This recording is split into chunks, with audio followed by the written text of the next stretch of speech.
Welcome back to your favorite comedy finance channel. Don't forget to like, share, subscribe. I have the lovely JENNAX with me. She just came back from Las Vegas. She was having a great time out there, and she decided to spend a few moments with us. And how's everything going? Good. I'm still recovering, but thanks for having me on. It was a freaking blast. I know that you think XRP is a shitcoin, but you know what? It I do was not. such a fun time.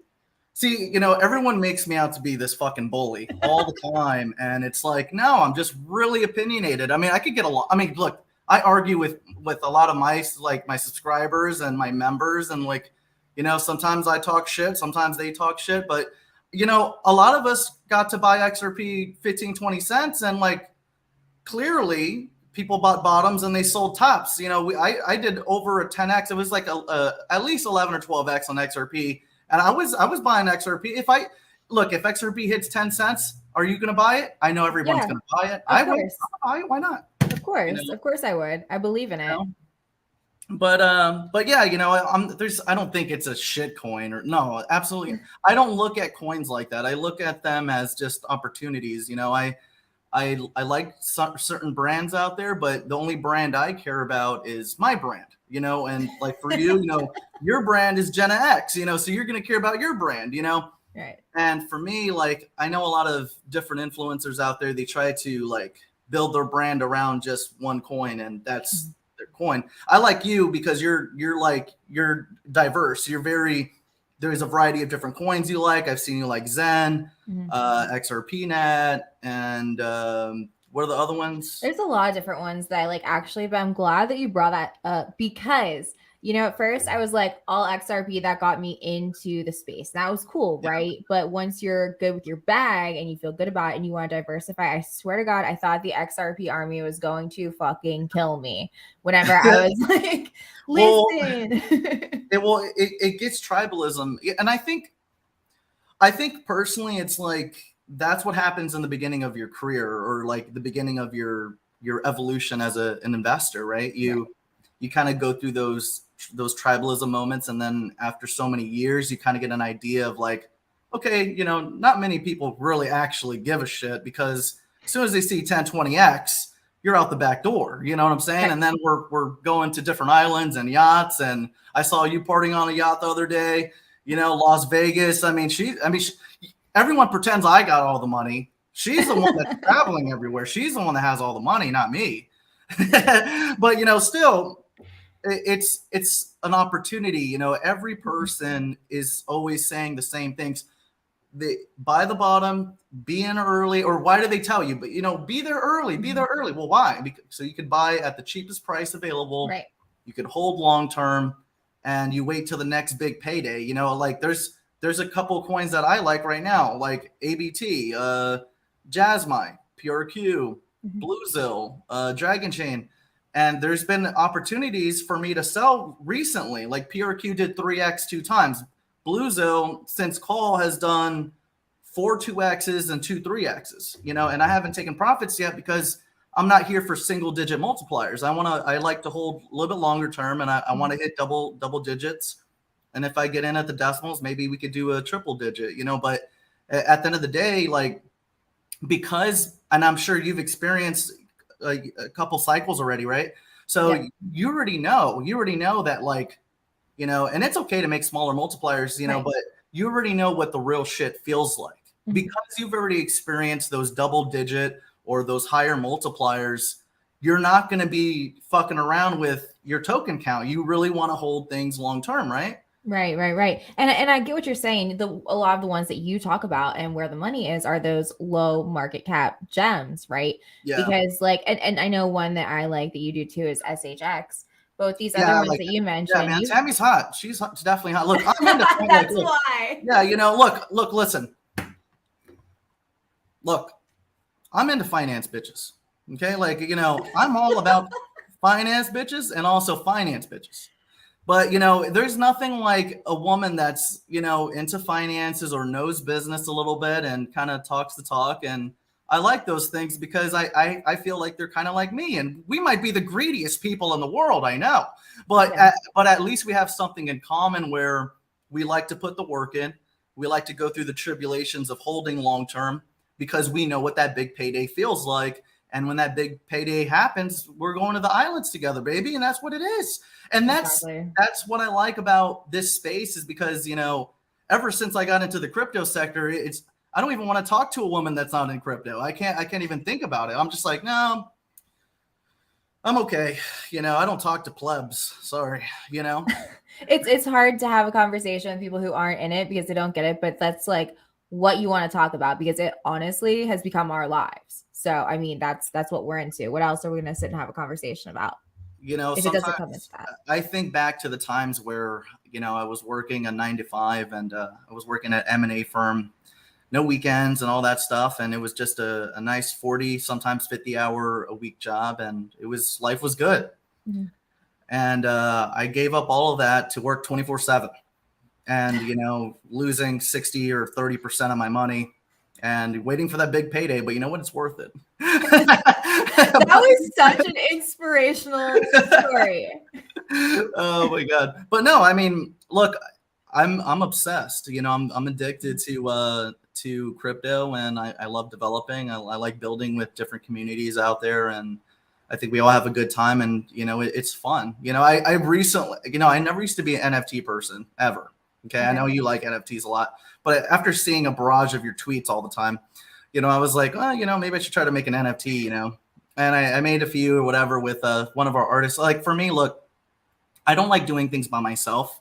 Mm-hmm. I always like to do things with our community, or like, you know, our community members. Like if one's an artist or CGI artist, or, you know, I like doing stuff with them because it's like, okay, maybe they don't have the platform that I got, or they, you know, whatever, but they have talent and they have, you know, something that they could give to the space, you know. So I love bringing like our different members up and being like, hey, you know, let's sell some NFTs, you know, like if you have cool art, you know, I'll market them, and you know, you could make some money and whatever. And a lot of our people look at, you know, recently, like Dead Punk, you know, I didn't take a lot of the money. I think I took like a couple $100 or something like that, and he made like $1,000, you know, off of just selling some of his awesome artwork. And I like supporting his physical art, you know, like we have a lot of different people that got different talents. And like, if I'm making money, you know, I like to help our community make money, because that's kind of what it's all about. You know, we came from the bottom, right? We, you know, a lot of us, I felt like we did okay in life, or, you know, we did whatever, but we saw the light, right? This is the first free market that the world's had in over 100 years. You really think about it. There's never been a more free market than what we got now. And it's given opportunity to so many different people, including myself. So, you know, I always want to try to extend whatever spotlight I have, you know, whether it's good spotlight or bad spotlight, you know, at least I'm helping you motherfuckers. You know what I'm saying? You know, it is a free market, but unfortunately we have those assholes like Gary Gensler that want to take that away from us. Yeah, of course, you know, but that's just the thing, you know. Look, I don't think a lot of people need to wait. I think you should just station or get your HQ set up in a different country, or start setting up LLCs or different holding groups inside different countries, and don't wait. You know, you can get dual citizenship. You know, there's a lot of different things that you could do to continue developing, because once you get into this space, you become so passionate. You know, you become so passionate and you want to do it for the rest of your life, to the point where it's like, you know, you're going to do whatever it takes to continue your art, you know, whatever it may be. Some of our guys, they're, you know, awesome short-term traders. We got awesome long-term traders. We got fucking really good leverage traders. You know, me, I'm more of a long-term holder. I don't got time. You know, I see you're busy all the time too. You know, like you don't really got time to be, you know, trading around all the time. You know, it's hard. It's tough. Like I have one show that I like to watch. Have you watched Crypto Lifer, Sam Price? No, I haven't. His TA is really good. I met him on Around the Blockchain, and he is, I mean, I'd say like 8 out of 10 trades are good. And so like I follow a lot of his and just pretty much do what he does. But it's like you don't have time to do it. And I can't swing trade because I'm impatient. So I want to day trade, but I want to make these like little quick, you know, scalps, and I'm done. Here's what I'm good at, okay? Like, and this is kind of what helps me, because if I'm watching the chart too much, or if I watch too many swings, or if I watch too much volatility, I'm going to do a trade, and I don't want to do that. So what I do is I try to remain as busy as possible. And to be honest with you, I actually don't watch the markets a lot. I really don't. Like, Wow. sometimes I could glance, but I'll just be glancing maybe at like ETH or Bitcoin a little bit, or, just some of our picks here and there. But I actually don't watch the market a lot. And the reason why is because I try to set up my exit targets on predication. I predicate my exits based on time, not price. Because think about it, you wouldn't sell XRP right now. No, who would sell ETH or Bitcoin right now when halving you're going to get those effects, early to mid 2024. So, for me, even when I was watching those multipliers happen, like there was a 3x 2 times on PRQ, there was a several multipliers in Bluezo, or whatever these other picks do where they have a quick multiplier. And I try to look at things where I'm like, Dion, you got to really remember short-term gains and long-term gains. Some of these positions you haven't been holding more than a year anyways. Is the multiplier really worth it, for the bracket? So at that point, I'm just like, you know what? I rather just predicate my exit strategy based on time frame in the market, because time is ultimately going to pay you more money than a quick pump and dump on a 2-3x or whatever. I rather just keep producing income, keep producing revenue, keep stacking my position, and wait for the real payday. Because we're not here for the small dollars, because that's not going to change our life, right? So I always try to predicate my strategy on like that, a time limit versus what the price is. I see why you like PRQ. I'm looking at it right now. It looks like the market cap is only 46 million. It's down to 9 cents. So I know you don't look at it, but I've never looked at their chart before. And the all-time high is like a little over 250. So when I first look at something, I'm going to look at everything. Yeah, I'm going to look at everything or whatever, the normal stuff, the normal basic stuff. But I do like the lower market caps. I also do like I like seeing scarcity in the tokenomics too. I know that the total coin cap on it is I think like a 500 million coin cap. But if you take a look at the website, they've actually burned a lot of tokens where it's a 310 million coin cap. And the first time I rode PRQ, I bought in, I want to say I was a little bit late on it. I want to say it was 16 cents or so, or 12 cents. It was definitely in the higher cents, I want to say. But, I still sold too early. I sold, I want to say, in like the $1.50 range, I guess.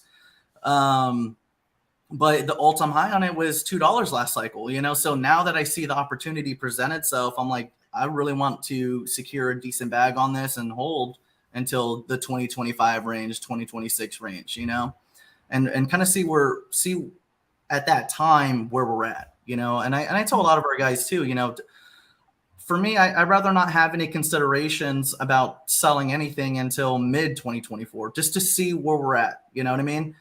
I probably won't sell because you're not going to really get those true effects of the halving until like a little bit after that mid-year 2024.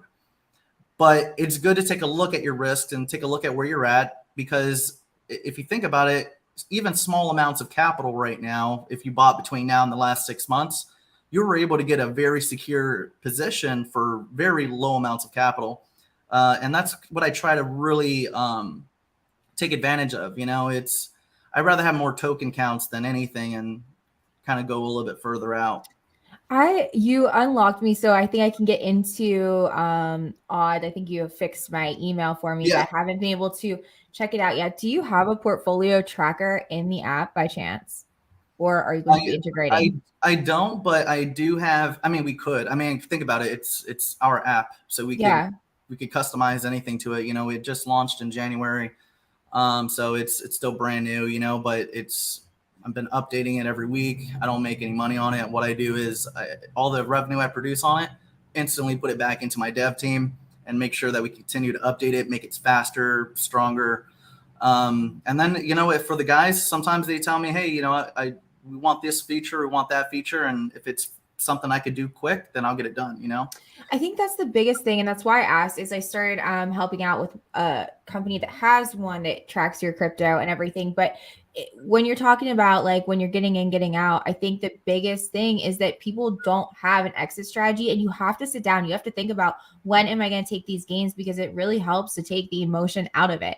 You have to, or you're going to ride your shit up and ride it back down. And I've done that for a cycle and it fucking sucks. So now it's like, okay, this time I've got my plan and I'm not going to catch every single high. I'm not going to get every single low, but I know what I probably can get. And I'm really cool with that. So I think that that's something that people really need to think about before they, you know, I remember during one of our conferences in Tampa, I spoke with blockchain monkeys about those types of scenarios. Well, we were talking about cycles and all that stuff, and he was talking about how he got into VeChain like at the very right time, and he didn't get to take profits at that time or whatever the case. And he's like, "That's not happening to me again, bro." Yeah, you know, he's like real high energy.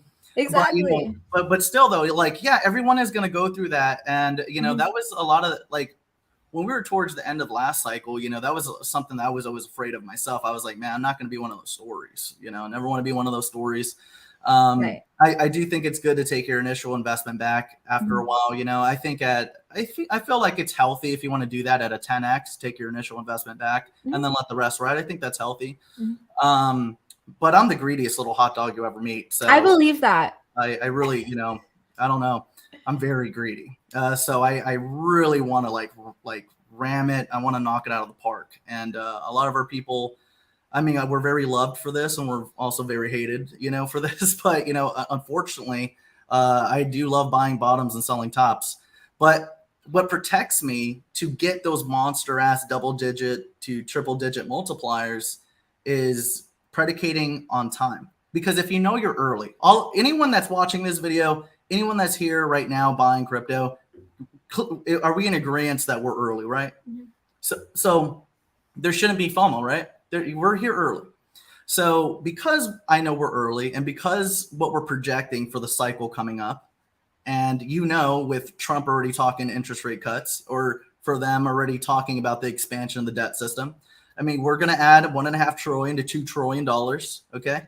So if we're already going to expand the monetary system or expand the supply, use the buying power while you got it. Because, I mean, yeah, we might be, you know, at a USD 101, 103 right now. But by the time June 1st happens going forward, even if they just do a minor extension for the real expansion, they still need to add supply. So that's going to ease the dollar below 100 cents, I feel, by the end of, I would say, July. I think we're going to see under 100 cents, and then we're going to start drastically draining out all the way up until 2026, I feel. But that's why you use the buying power now. You get more asset for less money. But if you're here early, it's okay to predicate your exit strategy on time frame, because it's not like you're like, here's my thing.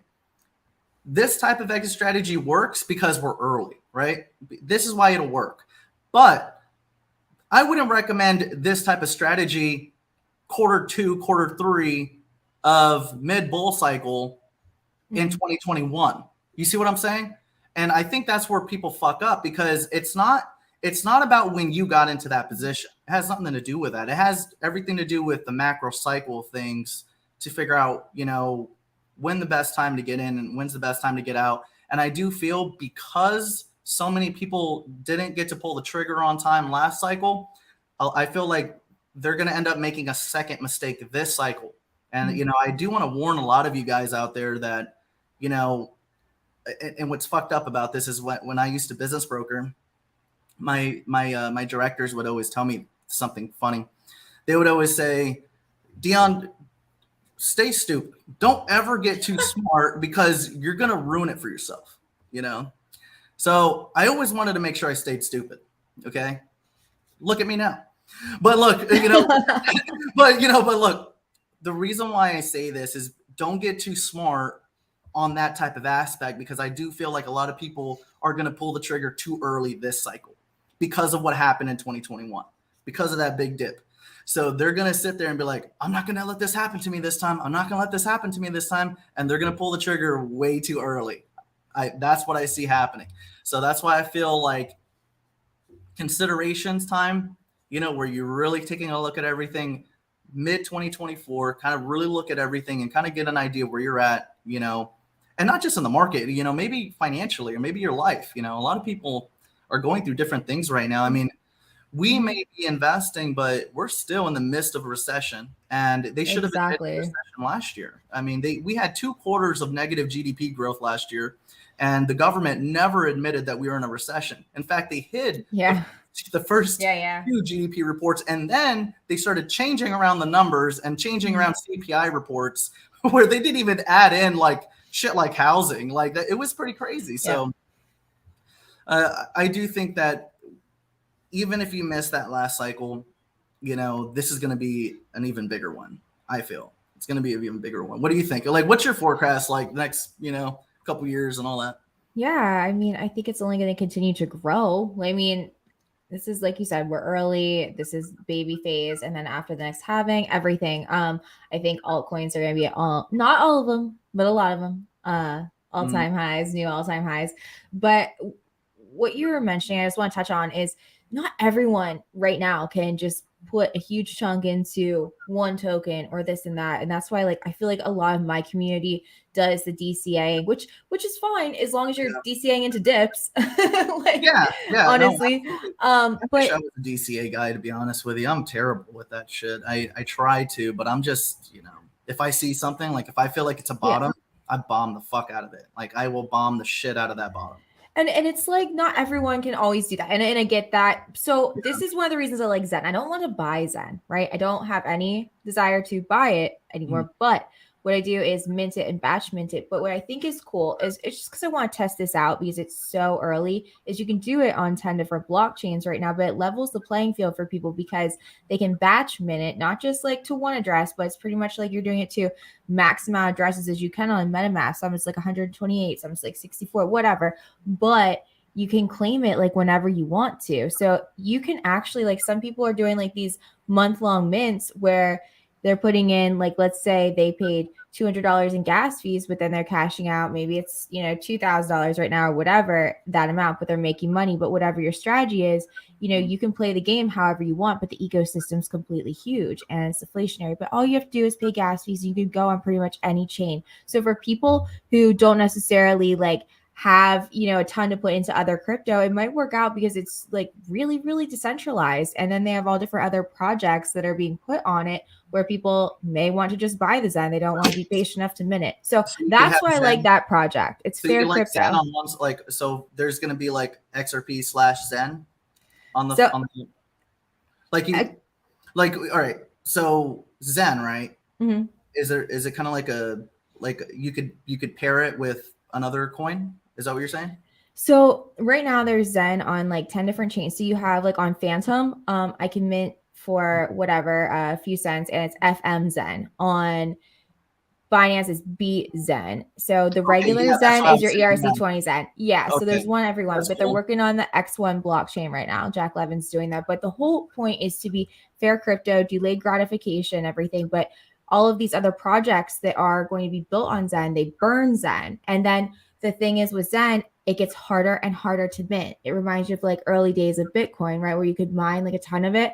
Well, we're going to get to the point where now you can mint millions, but in 8 years, you're only going to be able to mint 10 at a time. So it slows down. So that's like cool. I said, delayed. Yes, it's a pretty neat concept. So I'm like, okay, fuck it. I'm going to fuck around with it and try it. Did I hear that right? What? It runs on top of XLM? No. So they're going to have their own blockchain, X1, which is their DevNet. Yeah. So now what does it run on? They have one on Binance. They have Phantom. They have Moonbeam, which I have that one. They have, let me see, Dogechain, ETH, Poly, AVAX. AVAX is a moneymaker, but they own a lot of chains. That is a nice one too. Cool. So that's cool. So they're basically going to have their own mainnet soon, and then they'll probably launch more on their ecosystem. So that's pretty cool. Exactly. And, you know, and a lot of people, and I know we all kind of, if you've been here for the last 5-10 years or whatever, we've all been through through those motions of like the most popular coins and stuff like that. But I don't think a lot of people should forget that there is going to be so many other good projects that come out of nowhere. You know what I mean? And I think a lot of people that are dinosaurs forget that. Like, it's like, they're not going to be the only successful company here. You see what I'm saying? It's like projects and startups are ideas. They're ideas, and it's up to the community to make them into reality, because 95% of projects, they fail. Does that mean they're scams? No, not at all. I mean, yes, there are scams out there, but do 95% of them fail? Yeah, they do. There's only a handful of even LLCs or startup companies, whether you're in crypto or regular venture capitalism, there's going to be ideas and projects that are startups, again, startups, and these cost a lot of money, a lot of time. And these unicorn companies, they're not going to be made overnight. It's like when you take a look at Facebook, it started in 2004. Snapchat started in 2011. What's another one? Like Gap. Yeah. Started, you know. But I'm hearing what you're saying. But at the same point, they didn't launch a token and then decide that they're going to build their business off of the funds that they got from launching a token with no use case. And that is what I have an issue with. Like, people who completely don't build out any kind of ecosystem at all. They just launch token, and then they're like, hey, now we're going to figure out how to fund our business and utilize this token. So then when people are coming in, then they're just dumping on everyone. Exactly. So there's always, I mean, well, Ripple kind of uses the token to create another revenue stream, you know, but here's the thing. I agree with you, but what you got to do is you have to have a proper business model to crypto integration, because the token needs to pay for something. The token needs to pay for products and services from whatever that brand is. And the more products, or the more businesses, or the more people that utilize that token as a medium of exchange, the better the token will be. It doesn't always need to be a business, because that defeats the purpose of a currency. It's like when you go to Chuck E. Cheese's. You go to Chuck E. Cheese's, what creates the demand for you to buy their worthless tokens that have no utility, right, is the arcade games. And the arcade games are what make the token worth something. And that's why you exchange your fiat for the tokens, so you could go play with their products, to go play with their services. If you have, let's say if we had 10 companies using Chuck E. Cheese tokens, you see what I'm saying? Then the worth of them goes up, because there's more people utilizing it. If me and you started paying each other in Chuck E. Cheese tokens, and everyone else did, eventually value starts happening. But what my point is you have to have that currency pay for something. And what's nice about the whole process is you definitely want to decentralize the marketplace. You know, I feel if you could do it at the bare minimum cost, or do it as fast as you can, that's the best way, because then it allows the community to have a fully distributed marketplace where everybody could win, not just the admin, not just one sole beneficiary. Because what creates adoption is big communities adopting a token and using it as a medium of exchange. That's how Dogcoin developed into what it developed in. That's why one day maybe it'll be used for Twitter. That's why you were able to buy Tesla with it. People were using it to buy cars, and that's the point. So when you go towards that currency play, you have to have some sort of integration that pulls demand for the token and make it pay for something, make it pay for a product or a service. And that's, you know, more or less what's going to create a reality for not only the currency itself, but also maybe your business, maybe this other person's business, or maybe just P to fucking P, like we were supposed to be doing. That's what right. Now, P to P. And that's why it kind of gets me mad about fucking PayPal. Like, you see CZ talking about how great it is for fucking PayPal and Cash App and all these other Mickey Mouse companies taking custodianship of all these different tokens. And it's like, when the fuck are we going to P to P? When? Right. You know, and it's, you know, sometimes it just gets me mad, but that's what Peak does. Like, they're having their, I don't know if their crowd loans done or not on Polkadot, but basically it takes like the Uber out of Uber and like all of that shit. So everything is true, decentralized, peer to peer, like it should be. But I like a lot of things that are built on Polkadot. Yeah, I'm with you. Yeah, I mean, back in the day, like, I don't know, have you remember StormX? Do you ever get into StormX back then? I did not get into that. Okay, so StormX back in the day, I mean, they still have the partnership, I believe, with Walmart. I don't own the token anymore, but I did like a 2000X on this shit on accident. Jeez, like nice. I left like a couple $100 in it or some shit, and I forgot about it for like a couple years, and I made a load on it. But you know, the whole reason why I bought a little bit of it, you know, and keep in mind, you know, that this is like back when we were using Uniswap, and you had to plug in the smart contract top bottom, and, you know, where it didn't populate anything for you like that back then. Yeah. And this is like right when Uniswap came out. But anyways, at that time, the only reason why we liked it was because Walmart had a partnership with it, and they delivered a card. And with that card, you could get credited from your StormX tokens and purchase groceries. So like in the future, I do feel like I mean, it's happening already. You already see a lot of different companies utilizing tokens for whatever product or service that token is offering, you see? So, eventually the more volume and the more demand that a company or a set group of individuals make for that token as a medium of exchange or peer-to-peer transactions, the better it'll be for that currency ecosystem to be a reality. If you really think about it in this industry, everything is a scam until it's proven utility, right? 100. Yeah. So you that's it. You're gonna have to go. And shout out to a lot of the different admins that we know out there that watch this show. Shout out to a lot of you builders out there, the different developers, especially just some of our members that have aspirations for that. You're gonna go through that. You're gonna go through those tribulations where nobody's gonna believe in you. Yeah, But you don't hit that roadmap, you are a fucking scam. Better hit that roadmap on time.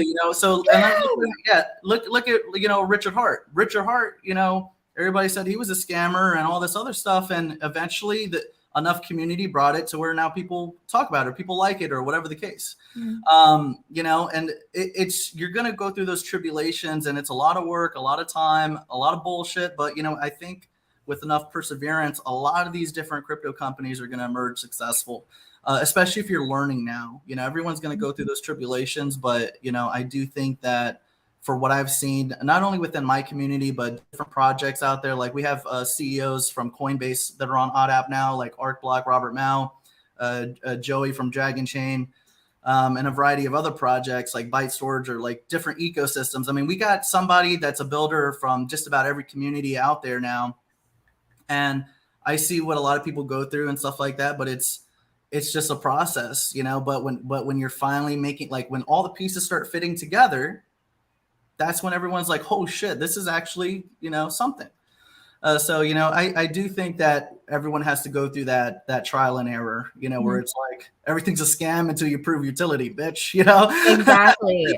So I agree 100%. I think everyone deserves to go through that, and it kind of puts the pressure on them to really make something happen. So I like that. Yeah. And if they market something too soon and they're like, oh, coming soon, and then something falls through on the back end, and then they have to hurry up and find another solution, that's not easy, guys. And finding new developers, things like that. Like, a lot goes into it. That notion where they say, oh, don't tell everybody what you're doing, or right. Don't tell them the plans that are happening, or like, keep everything on the low, that bullshit. Yeah. I don't like that. For projects, I want to hear everything. I want to hear you fucking suffer. I want to hear you fucking struggling. I want to hear you like go through all of those different things, because I feel like it builds the story. Like, like when you have different developer teams or different DAOs out there that get pulled through the bullshit, like some of the meme coins out there. I mean, clearly meme coins are meme coins.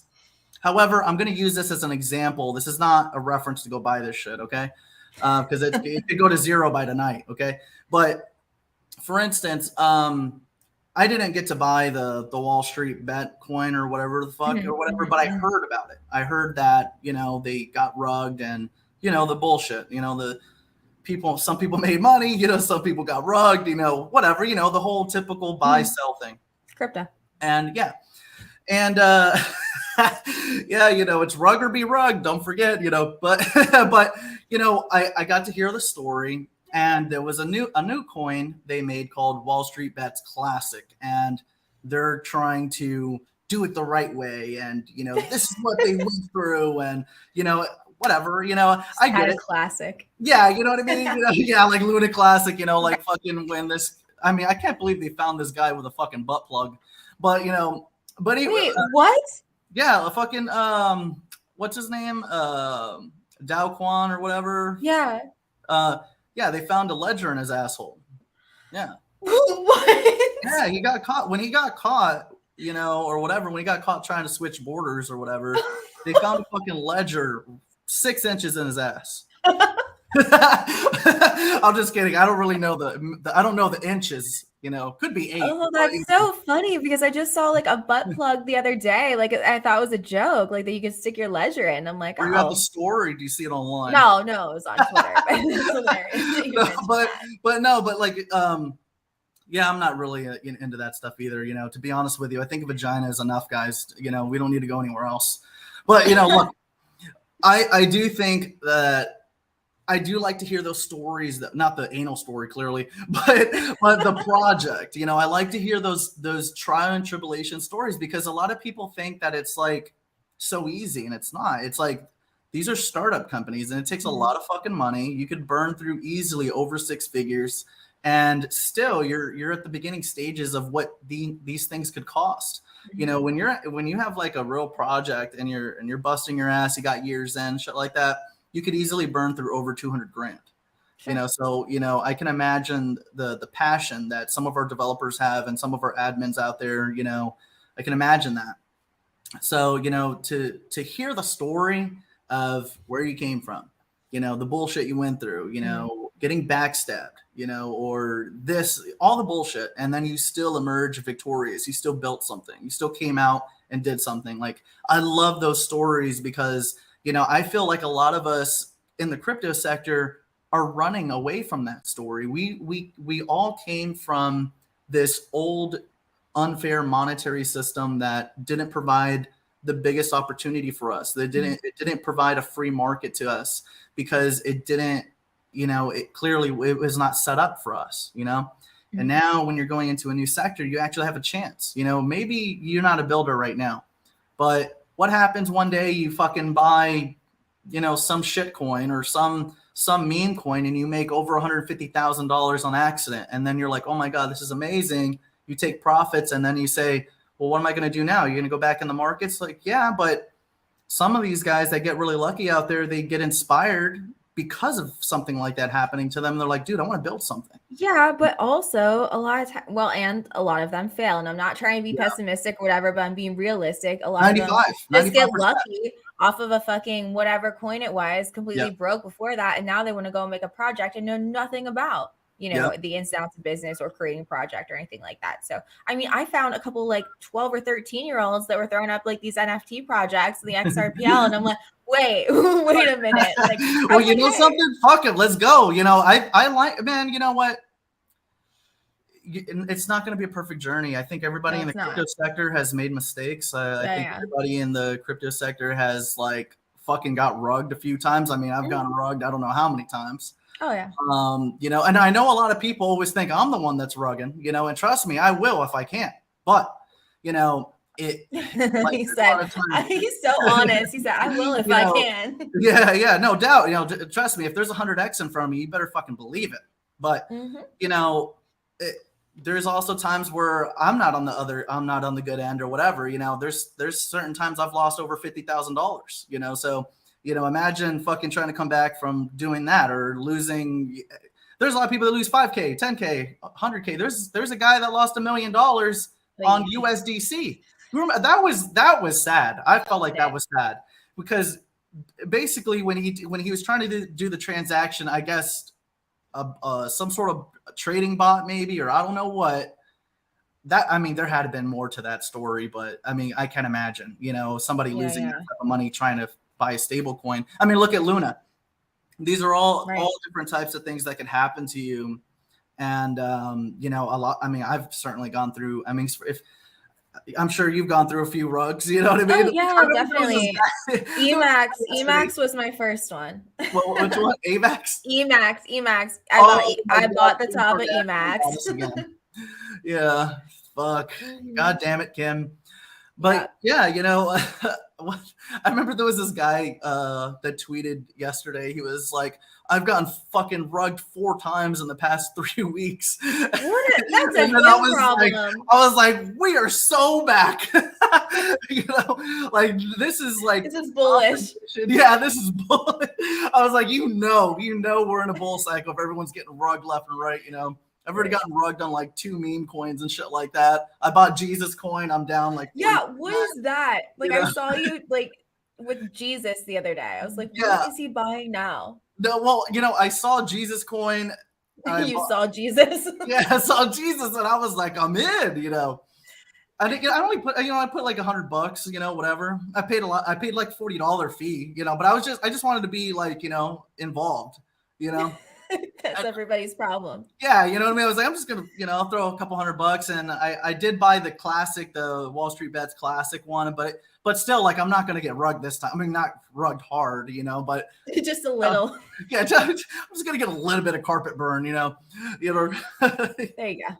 Yeah, so but again, I just wanted to have fun a little bit, and I threw a couple gamble plays or whatever, and just going to see. I'm currently rugged right now, but maybe, you never know, something could happen. I will say that before I bought, there was a guy that threw 100 grand into Jesus coin, and I thought that was pretty wild because I'm watching the wallets and whatever. Wow. And I was like, God damn, so. I bought on top of that guy, but still I was just like, damn, if enough liquidity comes here, maybe something could happen, and they got listed yesterday. So I thought that was cool, so you never know, guys. Could be getting a Lambo because of Jesus. And like, thank you, Jesus. Yeah, by tomorrow, I will, if we go to the moon, I'm buying a church, but still.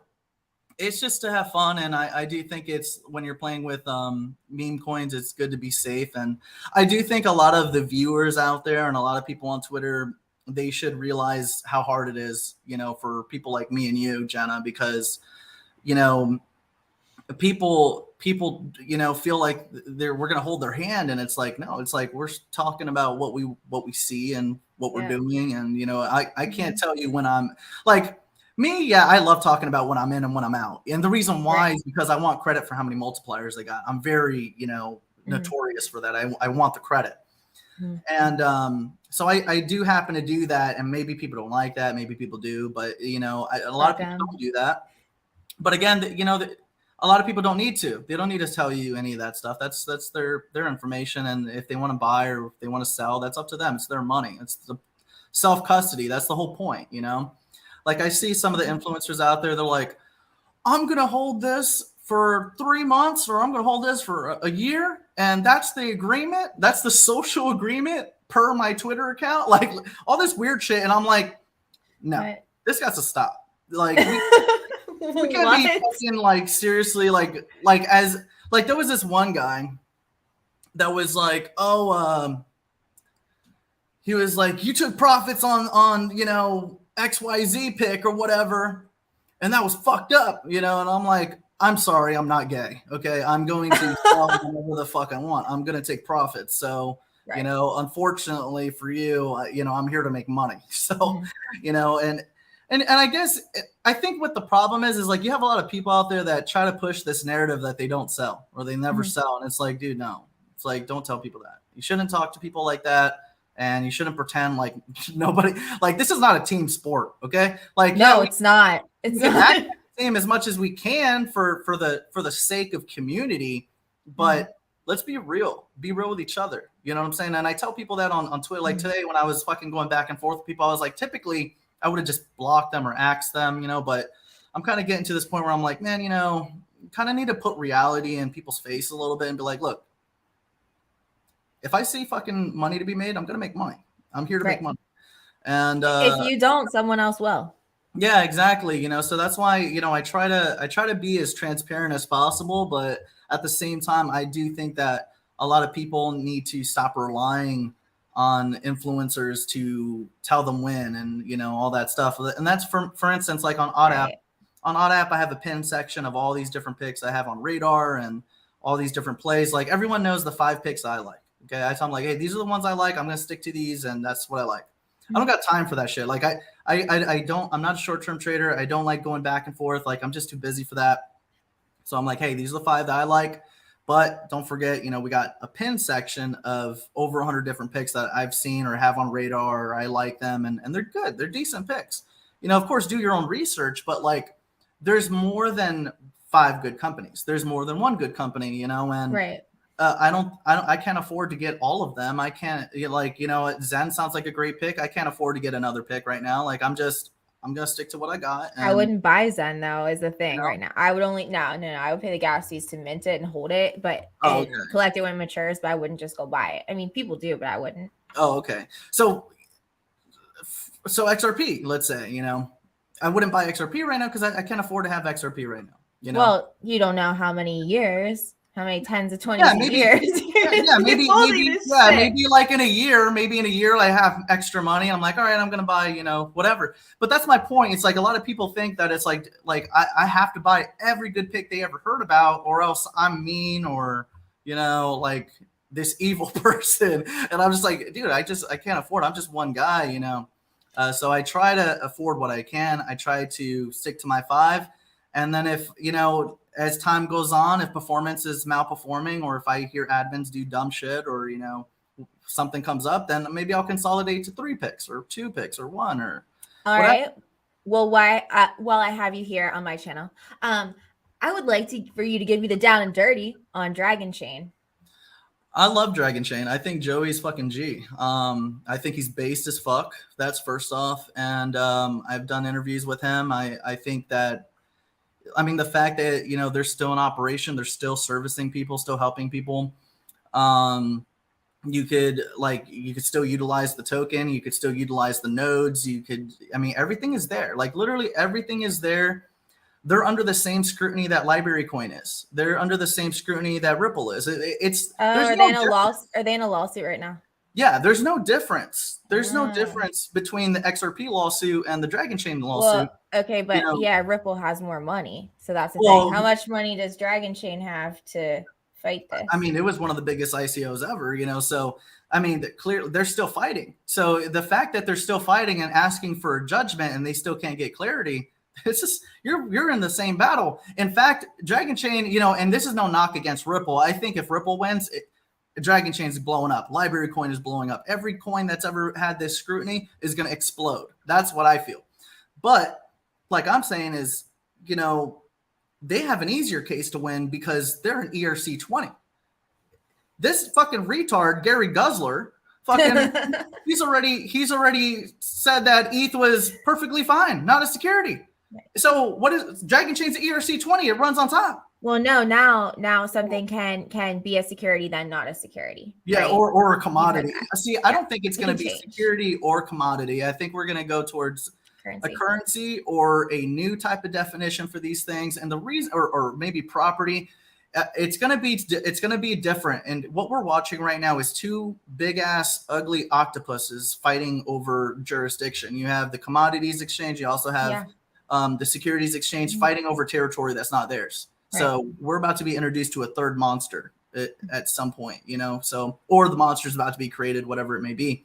But U.S. regulations is coming. Clearly it's going to happen. We hope it does, just so it can get here. And so we know. Yeah. I mean, you think Uncle Sam is not going to want to get paid? He's going to want to. So, but it might end up being like, hey, crypto bad, CBDC is good, and maybe that, you know, they're gonna take away all of our exchanges, everything, and hey, make it really, really hard to buy crypto. If you can't buy it, we're gonna, you know, that eliminates the problem. We're gonna give you these maybe CBDCs. For the US though, that doesn't answer the question. For the US, yeah. You know, and that's kind of my point. Like, let's say if it gets to that point where it's just like they're not gonna help us at all, we're just gonna leave. Right. Just go. Yeah. You know, look, with the money I have, I would love to go to a third world country. I would have a lot of fun. Okay. It's very cheap when you're abroad and you could probably get a lot more done. You know, you could pay fucking the highest level developers out there in Panama or India or any of these other countries for the cheapest. And, you know, in fact, your project might 100x faster, you know, than what you're trying to deal with trying to pay Americans, you know, so it's all relative, but it depends where you want the market share. And the US is going broke. They need market share. So they're going to make this market share happen here, you know, and it's coming. And yeah, there's going to be a narrative to all of this, I'm sure. But, you know, at the end of the day, we know it's going to happen. They're not going to leave money on the table, especially Uncle Sam, especially if they're trying to remain dominant. You know, it's just the way it is. So, you know, I feel like whether Ripple wins or whether Dragon Chain wins, you know, it really doesn't matter. Somebody wins, it's going to be bullish for the entire sector. And I think, you know, Joey's awesome. He's a good guy. He's a patriot. And I love, you know, I think, I mean, MYC is the most censored and banned content in the crypto sector for obvious reasons. But, you know, we're very based, very patriotic. And whenever I meet, you know, any of our veterans, or whenever I meet any of our,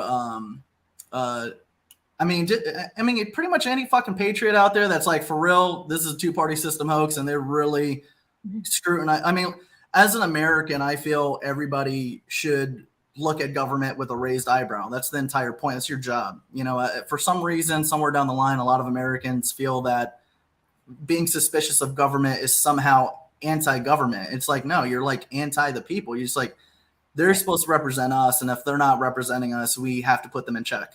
And, you know, the more inches we allow them to keep pushing us, the more we go into slavery. I mean, you're already watching the country nationalize right now. They're going to nationalize the banking system. You're already watching them. I mean, JP Morgan is a founder of the Fed, one of the big founders. So if they're manipulating the banking system to collapse other banks, and they're nationalizing the system as we speak, then they're going to nationalize housing next. And that's what UBI is all about. Because basically what's going to happen is they're going to sit there and they're going to say, well, you know, what's happening right now is housing is so unaffordable, and they're not going to let the housing market crash because it's entirely subsidized. A lot of these banks are buying up the houses and versus Americans. But, you know, it's going to get to the point where, you know, we're going to be like, oh, you know, the cost of living is too high, and, you know, the rent's too high. And then the government's going to say, well, don't worry, we're going to send these checks, you know, and that's going to subsidize the housing industry. And then the next guy, of course, is going to be a politician that's going to come out and he's going to say, don't worry, Mr. Customers. I mean, Mr. U.S. citizens, we're going to regulate the housing industry next. So that way they can't price gouge you poor Americans. It's all a constructive chain reaction to slavery. Oh, absolutely. And social credit score and everything. It all goes down that same rabbit hole. Yeah, exactly. You know, so I do feel like, you know, we're getting into those stages where we as Americans have to have a little bit more of a voice, you know, and the day you don't got a voice, like the day I'm talking like the way I talk and somebody tries to stop me from talking, I know our country's over. Right. So that's, you know, as an American, a lot of you guys should be speaking however the fuck you want to speak. So that way, you know, when your country is taken, because the day you can't speak is the day you understand where you're at. And at that point, it's a cell signal. It's a cell signal to get out.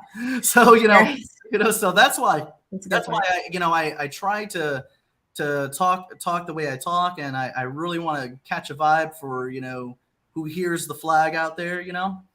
But let's move on, because I'm feeling full sweeps already. You know, sometimes I get really into it. But hey, have you told the Garfield story yet? Oh.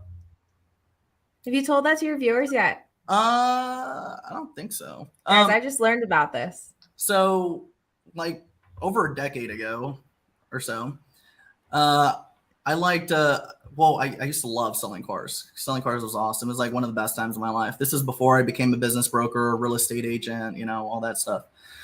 And, they used to tell us to, you know, put initials on the car, like, hey, you know, which one's your trade? And I was supposed to put my initials, whatever. And I never put my initials. I always like putting my Garfield. And that's kind of how they knew, you know, which car was mine, stuff like that. But that was a long time ago when I was a younger whippersnapper, you know. But that was a fun time. It was definitely fun. You know, that was around the times where I could like literally live off of 2 hours, 3 hours of sleep, you know, because like you were working so much, you know. And shout out to all my people in sales. You know, if you're in sales, I know what you're dealing with, you know, where you're working crazy. I mean, well, you know, Jenna, I think me and you both work a lot of hours. I would feel, right? I think we work about 24/7. So, but you know, when I was working on a retail floor, let's say, you know, when you're working those wild ass hours, the only time you have to yourself is nightlife, you know. So that's kind of where I developed my whole nightlife scenario, you know, and that kind of just stuck with me. But, you know, it was definitely a great time. But let's talk about something else. Let's talk about what's like the next big pick that you like, or do you have any meme coins on radar or anything like that? Fuck no. Guys, if I pick a meme coin, it's going to go straight down. You don't even want me to tell you. Like right after you buy it, you know? I had the worst. Okay, so I did great with AI Doge, right? And I was like, I could take gains on that this weekend. I was in Vegas and I was like, I think I should definitely cash out. Like I took some gains and then I realized I couldn't get into my MYC and I was like, shit. So I get home and it's damn it. That sucks. I know, right? Well, that's kind of what happened when I bought Jesus. You know, I bought Jesus and he let me down about 40%. You know, so I'm still praying. And then now I'm dealing with the Wall Street bet guys, and they're arguing BitBoy and shit like that. And you know, BitBoy used to preach. Did you know that? What? Yeah. One time we were talking, and I got the messages. You know, he's a nice guy. Yeah, I like Ben. He's cool. Yeah. And again, he goes through the same shit we all go through, because when you got a face and you know, people, they lose somewhere, they just want to face, you know, it's that guy's fault. Right. It's that bitch's blame. But you know, anyways, we were talking back and forth or whatever, and he had said that he used to preach, because I forgot how we got into this conversation, to be honest with you, but he used to be a youth minister. So I found like a new respect for him just because of that. You know, because it's cool. You know, I you know, even me, you know, way back, I used to also lead a youth ministry back in the day. You know, I come from a long family line of pastors, stuff like that. And I'm very rooted in Jesus Christ. You know, there's no doubts. You know, I believe in Jesus Christ, my Lord and Savior. You're like, that's my guy. You know, and that's the whole reason why I wanted to buy the meme coin. I was like, oh, just, you know, just so I could talk about Jesus. You know, I'll hashtag Jesus and then I'll post a verse. You know.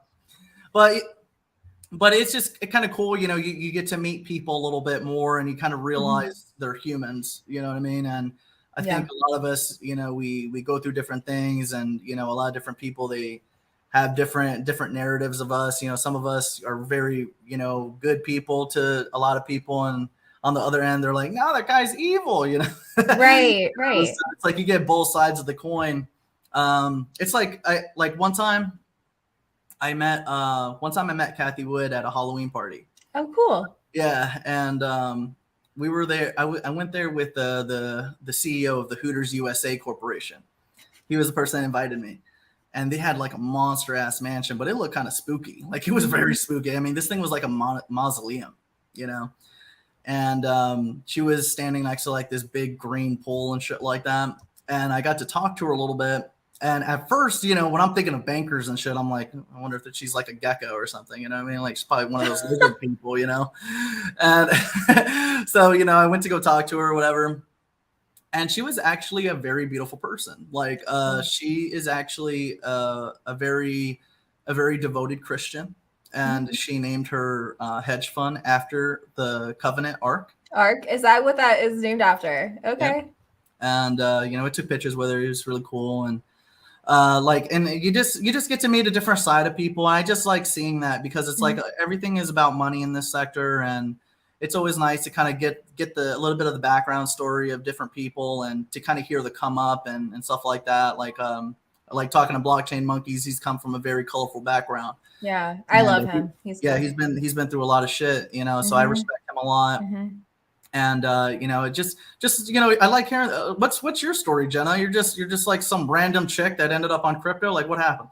Yeah, actually. How did you end up like this? How did I end up like this? Like this, you know? Oh man. So I had gone through like a really bad breakup, and I was on Clubhouse. Actually, I went to Clubhouse and I was like, all right, I want to start diving into crypto. I need like to keep my mind busy and everything. And my friend and I had been talking about XRP. And so I was like, let me see if there's an XRP community on Clubhouse. So I get on there and I start poking around, asking around, got in some Bitcoin maxi rooms I shouldn't have. And those are always good times. But David Gokhshtein and I ended up like running into each other, and I had no idea who he was. I didn't have Twitter or anything like that. This is like 2 years ago. And he's like, listen, you need to get on crypto Twitter. And I was like, what? He's like, just get on crypto Twitter. And I was like, okay.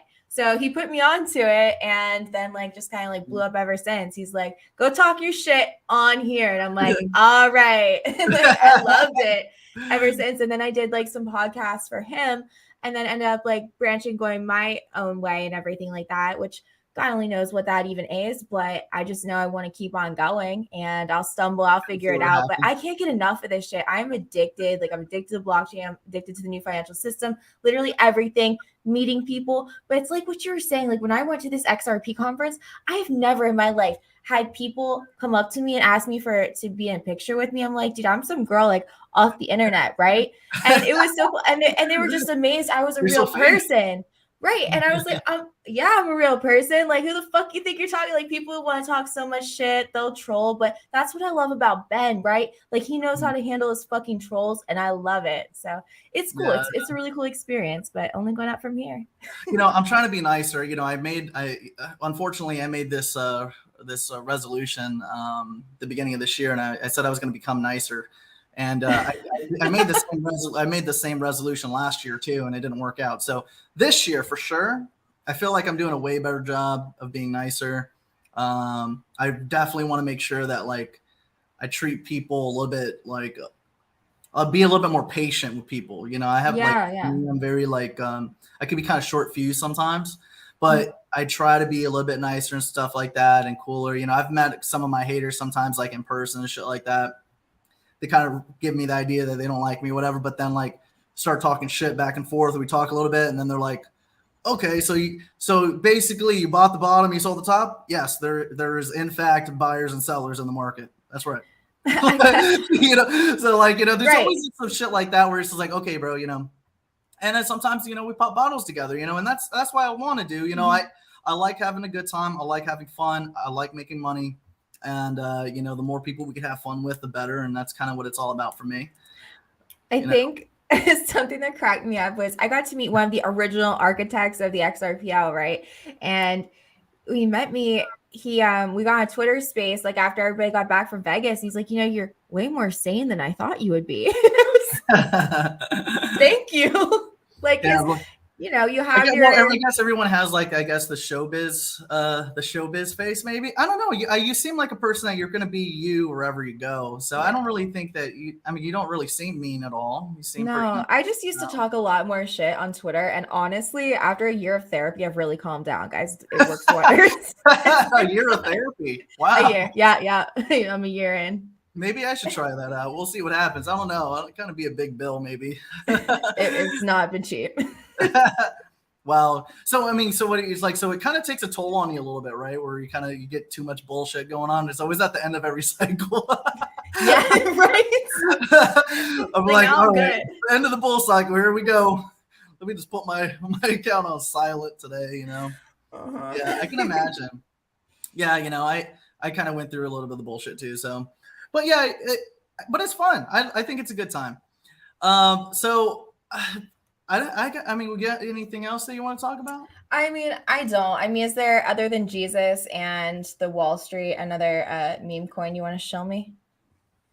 I do like. Do you remember that old? All right, this is the last meme coin. Okay, promise. Okay. All right, so you remember? I don't know, like way back in the day, to like Vines or like old YouTube videos. Oh yeah.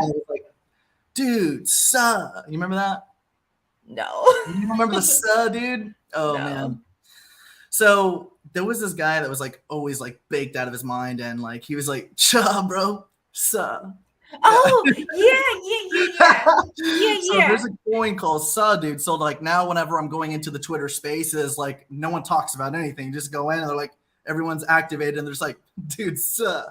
It's fucking funny, but yeah, that's the last one I've heard of. And shout out to Raj. Right. Raj is actually one of our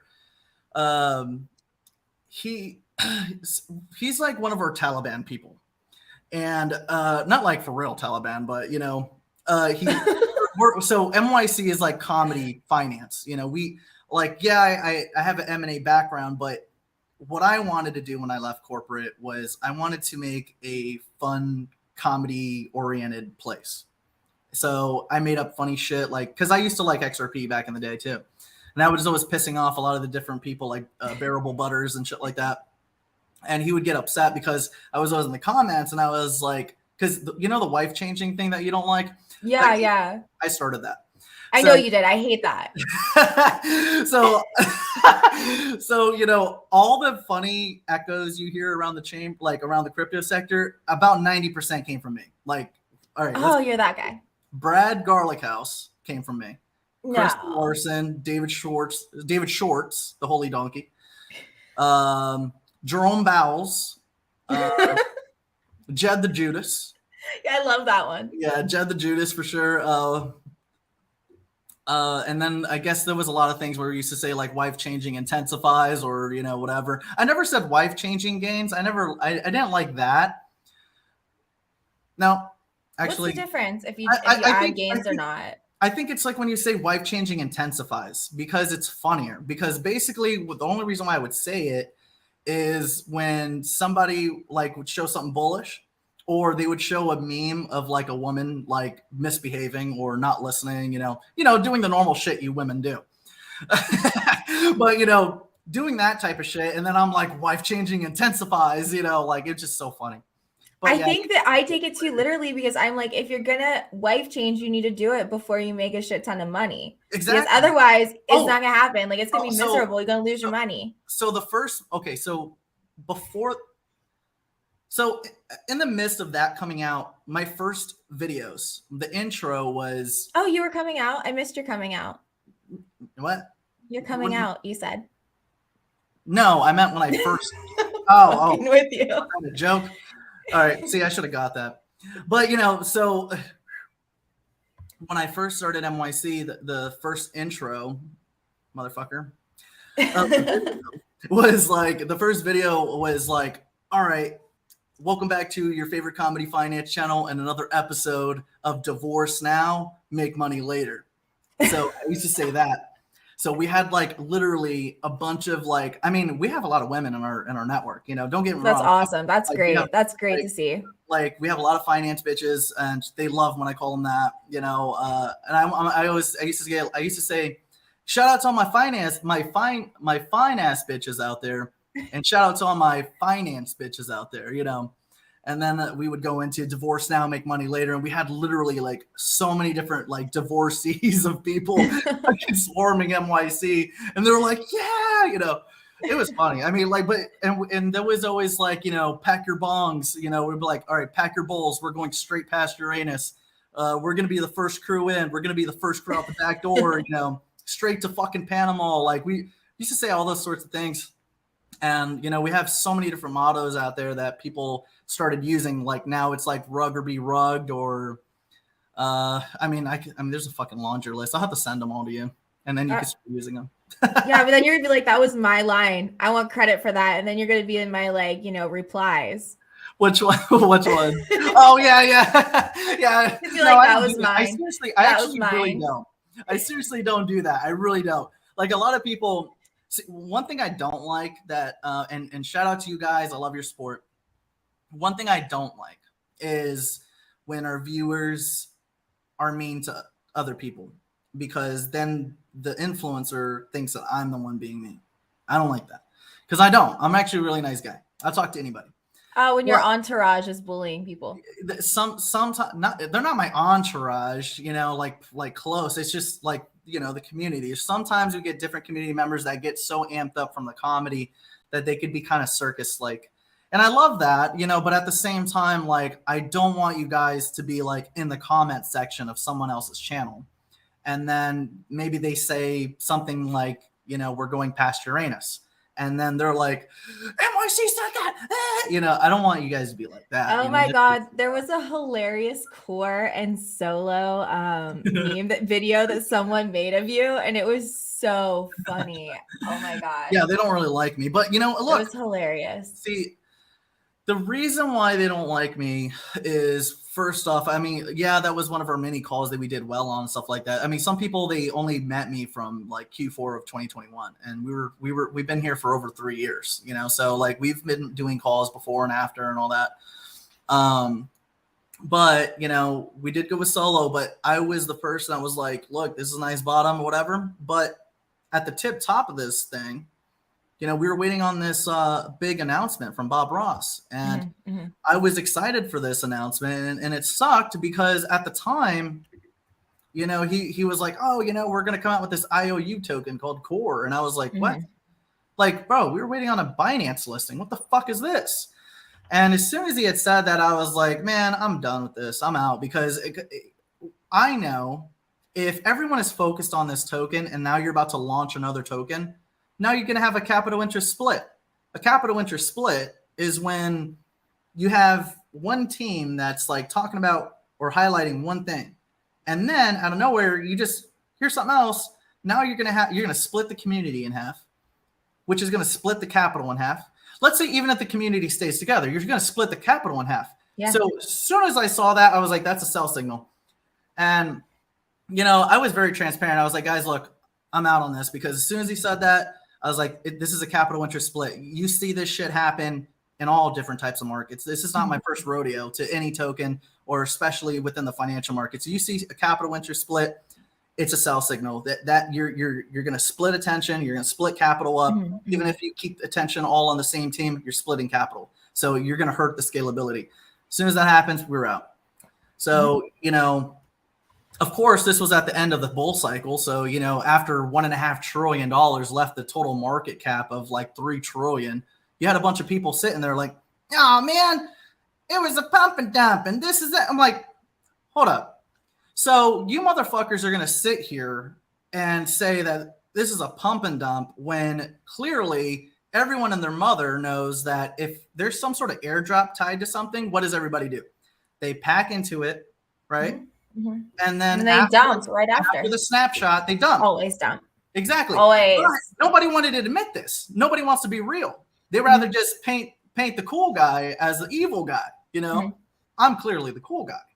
But, you know, sure. Yeah, you know, but seriously though, they just saw an opportunity to be like, oh, it was that guy. Like, no, like we're not big enough to do that type of stuff. So, you know, clearly after snapshot, people were going to dump. So they did that. Right. So anyways, they ran with this narrative saying that I was the bad guy on this whole bullshit, you know, which is a complete lie.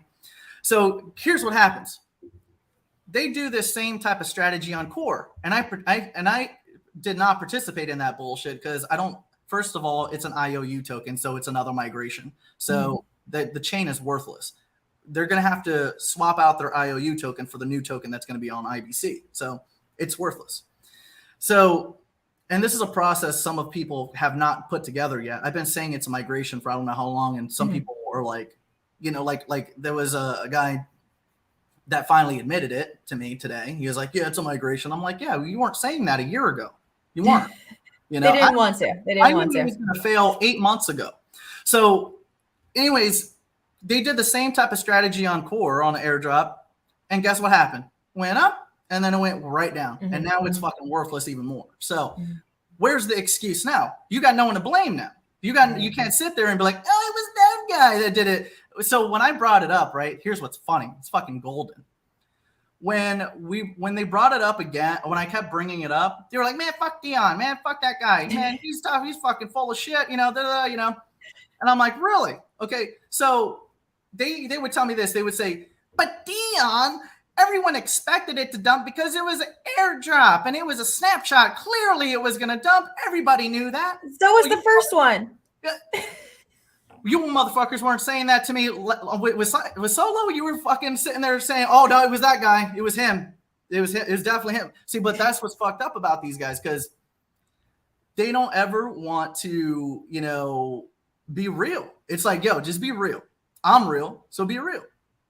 I'll tell you exactly the way it is, and it is what it is. You know, but don't sit there and try to paint me out to be the reason when you know after every snapshot on an airdrop, it's going to collapse. Because the only reason why people were holding that many tokens was because they wanted that snapshot. You know, but nobody want to talk about that. Nobody wants to talk about that. So, you know, and it's cool, whatever, you know, I don't care. I'm experienced enough to play with the bullshit or whatever, but it is kind of fun in a way for me to kind of just be like, I fucking told you.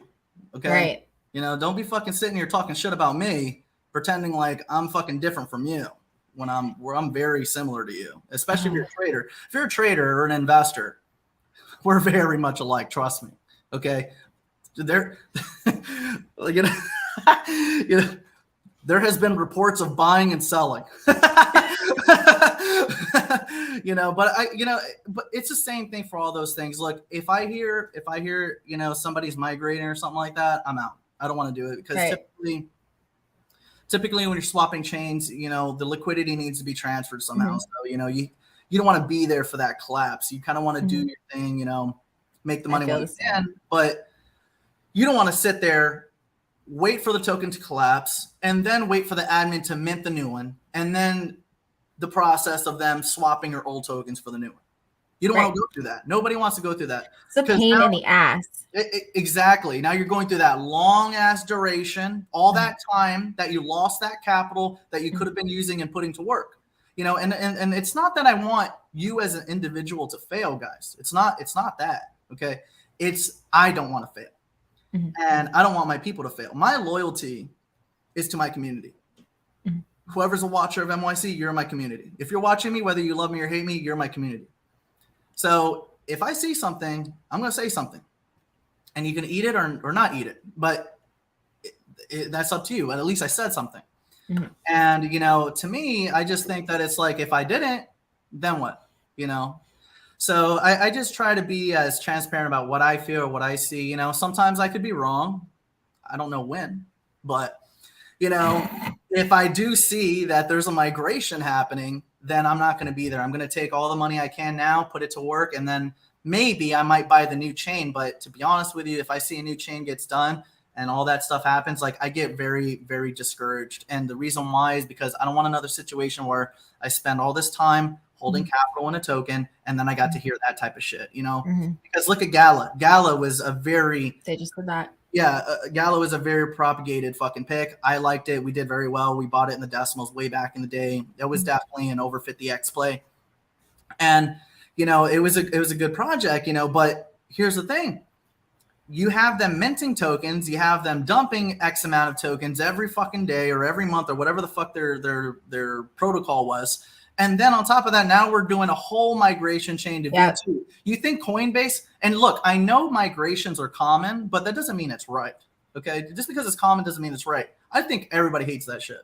Oh shit. And, you know, there's going to be a learning curve to when this finally gets like engraved in people's heads. You know what I'm saying? But I'm just calling it now. Like, I don't like it. I think it sucks. So, and I think there's a reason why Coinbase didn't want to participate in V2 because they don't like that shit either. Think about it. They're a victim on that too because they're holding all these tokens to sell to people off the exchange. So imagine that type of money hearing that shit. They're not talking about fucking 30, 50,000 or $10,000, $5,000 holdings here. They're talking about millions of dollars of holdings and then hearing that dumb shit. Oh yeah, sorry. We're going to migrate. We changed our mind. Yeah, we ran out of tokens. We're not going to buy them back. We're just going to mint new ones. You know, that pisses me off. So, you know, and look, maybe there's real reasons out there to do it, like these hacks. But me personally, I think admins should stay on the chain that they got, keep building on it, build on it with whatever they got. And then if they need more tokens, buy your fucking tokens back. You know, as simple as that. Buy your tokens back because that's what should happen. You know, at least Ripple, even if they're dumping on you every month, at least they're buying their tokens back. Like, at least they're doing that. You know what I'm saying? You know, I think that's okay. You know, that's good because at least they're not leaving the ecosystem. They're not just leaving you high and dry. You know, they have a mission, you know, and that's cool with me. And of course, look, and keep in mind, there's no regulations, there's no rules to the way any of this shit's supposed to actually be.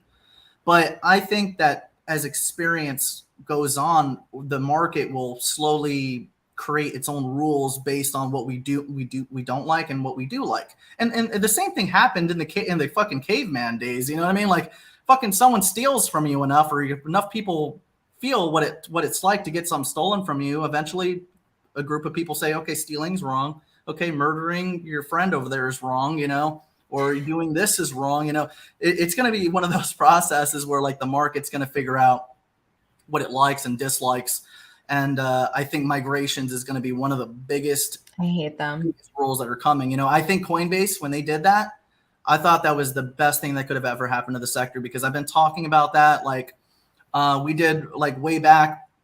Well, not way back, but this was only a year ago. But there was other plays that we liked, including Gala, that the admins they migrate or they want to migrate, and that we've dealt with that. It's like those are those times. Like guys, the reason why I know so much about those things is because I've been rugged a lot for a lot of money. That's the reason why I talk so much shit on that, because I've lost money on that. You don't think that, I'm not like, and here's one thing a lot of people don't get. They think that it's like I'm shitting on it because it's that brand. No. The process of a migration is always the same. It's always the same. Every migration always the same, because you could mint tokens all day, but you need liquidity to back the token.